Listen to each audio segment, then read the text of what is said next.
Assalamualaikum warahmatullahi wabarakatuh. Halo semuanya, kembali lagi di sini bersama saya Nadila Erniati dengan NIM 21058164. Nah, pada video kali ini saya akan membahas mengenai gaya kepemimpinan. Maka dari itu setiap orang itu memiliki gaya atau fashionnya masing-masing. Nah, berbicara mengenai gaya kepemimpinan yang mana dalam Kamus Besar Bahasa Indonesia atau KBBI, yang dimaksud dengan gaya itu berarti kesanggupan untuk berbuat dan sebagainya, atau bisa juga diartikan bahwa dengan kekuatan. Nah, ketika kita berbicara mengenai gaya kepemimpinan, apa itu gaya kepemimpinan?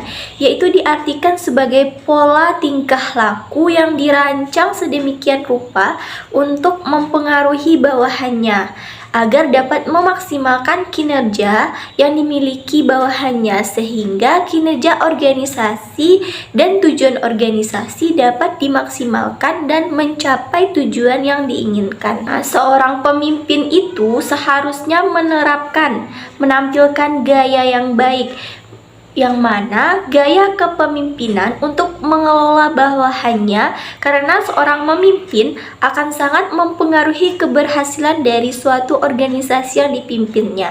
Jadi gaya kepemimpinan ini mempengaruhi organisasi yang dipimpin oleh seorang pemimpin. Nah, jadi kita sudah mengetahui nih apa itu gaya kepemimpinan, yang mana gaya pemimpin itu cara atau fashion yang digunakan dalam diri seseorang untuk memimpin, yang mana gaya kepemimpinan itu digunakan untuk pemimpin dalam rangka berinteraksi dengan bawahannya agar terjadinya interaksi, agar tidak terjadinya miskomunikasi dalam suatu organisasi. Maka diperlukanlah suatu gaya kepemimpinan. Nah, terdapat jenis-jenis dan gaya-gaya kepemimpinan. Beberapa macam dari gaya kepemimpinan. Yang pertama, gaya kepemimpinan otoriter, gaya kepemimpinan demokratis, gaya kepemimpinan bebas, gaya kepemimpinan situasional, dan gaya kepemimpinan belusukan. Nah, ada 5 gaya kepemimpinan yang akan kita bahas satu persatu. Yang pertama, gaya kepemimpinan otoriter atau authoritarian, yang mana gaya kepemimpinan otoriter ini yaitu gaya pemimpin yang memusatkan segala keputusan dan kebijakan yang diambil dari dirinya sendiri secara penuh. Nah, dalam hal ini pemimpin yang memusatkan keputusannya pada dirinya sendiri, tidak melibatkan orang lain, yang mana segala pembagian tugas dan tanggung jawab yang dipegang oleh si pemimpin yang otoriter tersebut. Jadi segala tanggung jawab dia pegang sendiri tanpa membaginya dengan orang lain. Nah, sedangkan para bawahannya itu hanya melaksanakan tugas yang diberikan. Jadi dia memegang tanggung jawab. Si pemimpin ini memegang tanggung jawab dan memberikan tugas kepada bawahannya. Kepemimpinan yang kedua yakni gaya kepemimpinan demokratis atau demokratik, yang mana gaya kepemimpinan demokratis ini adalah gaya pemimpin yang memberikan wewenang secara luas kepada bawahannya. Jadi di sini setiap ada permasalahan itu selalu mengikutsertakan bawahannya, itu tim yang utuh.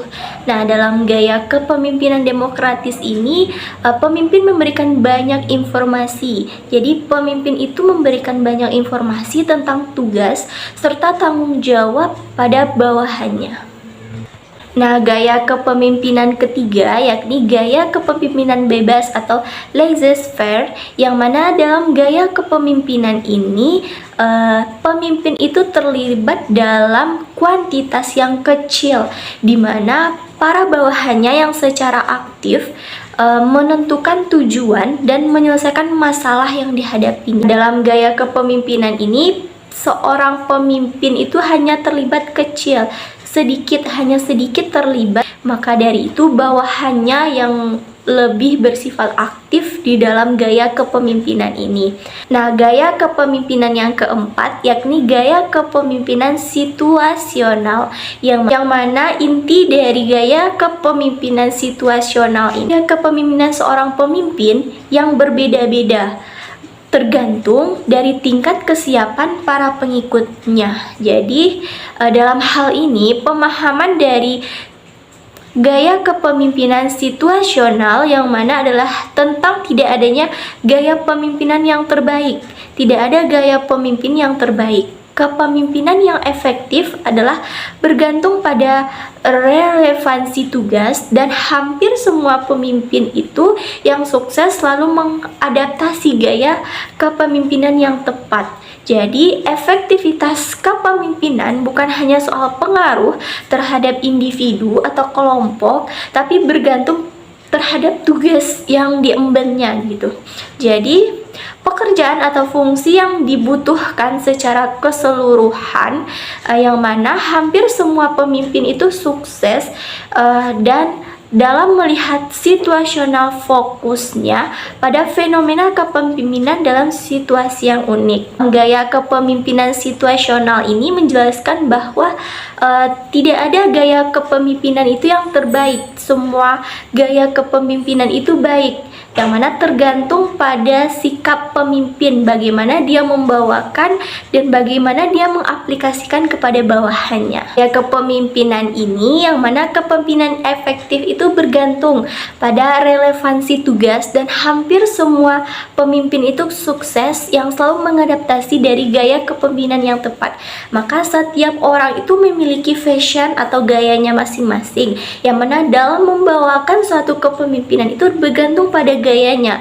Dalam menjalankan tugas dengan baik, maka hasilnya juga akan baik. Pemimpinan yang terakhir yaitu gaya kepemimpinan Genshi Genbutsu atau gaya kepemimpinan belusukan. Apa itu gaya kepemimpinan belusukan? Yang mana gaya pemimpinan yang dianut oleh presiden atau Joko Widodo misalnya, yang dikatakan demikian sebab sejak dicalonkan duduk di kursi Republik Indonesia, Joko Widodo itu melakukan belusukan-belusukan ke daerah-daerah tertentu atau pergi ke tempat-tempat tertentu atau rumah-rumah warga dengan tujuan untuk mencapai tingkat kepemimpinan yang sebenarnya.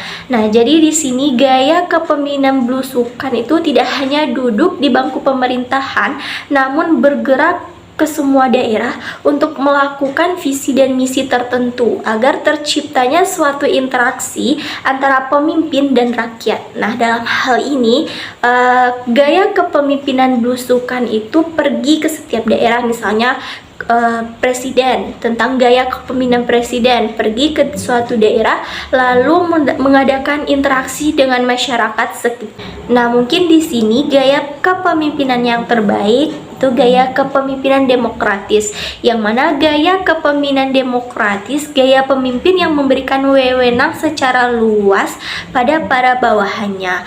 Namun di lain sisi terdapat juga gaya kepemimpinan situasional, yang mana dalam gaya kepemimpinan situasional itu tidak ada gaya kepemimpinan yang buruk, tidak ada gaya kepemimpinan yang terbaik, yang mana gaya kepemimpinan itu tergantung fashion atau gaya dari masing-masing pemimpin. Kepemimpinan yang terbaik, dikatakan terbaik itu adalah kepemimpinan yang efektif, adalah bergantung pada relevannya tugas, dan hampir semua pemimpin itu yang sukses itu selalu mengadaptasi dari gaya kepemimpinan yang tepat.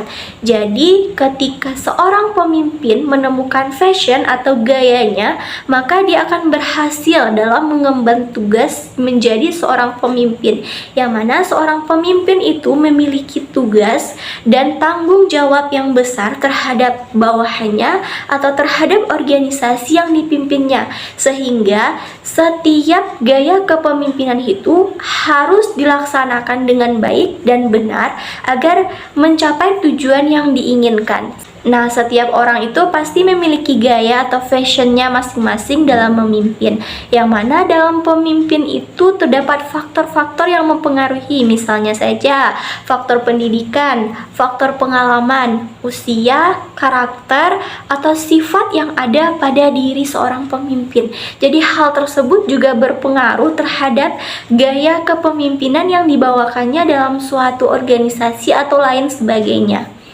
Nah, dari gaya-gaya kepemimpinan yang sudah dijelaskan tadi, bahwasanya dapat disimpulkan bahwa gaya kepemimpinan yang merupakan tolak ukur dan dari keberhasilan berjalannya suatu organisasi.